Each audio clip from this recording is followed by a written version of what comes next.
আল্লাহু আকবার, সুবহানাল্লাহ, সুবহানাল্লাহ, সুবহানাল্লাহ। আল্লাহু আকবার, সুবহানাল্লাহ। এটা তো ধরে আপনাদের শিখে বলবেন না বলতে।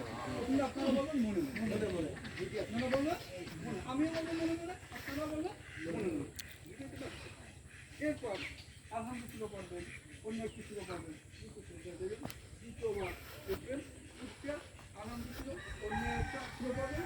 রুকুতে যাওয়ার আগে আবার আল্লাহু আকবার, আল্লাহু আকবার, আল্লাহু আকবার বলে এবার এই তিনটা করছি অতিরিক্ত আল্লাহু আকবার, আল্লাহু আকবার, আল্লাহু আকবার।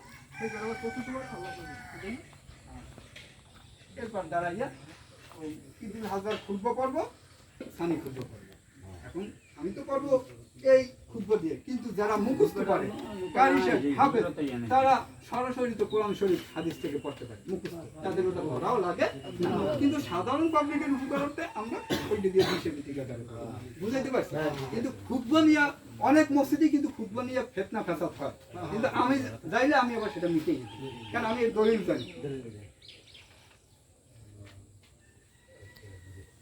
কোরবানির প্রাসঙ্গিক আলোচনা, এটা তো ইব্রাহিম আলাইহিস সালাম ঘটনা থেকে আসে, এটা তো বলছি সংক্ষেপে, বলা লাগবে। এবং জবর দেওয়ার নিয়মটা কিছু বলি।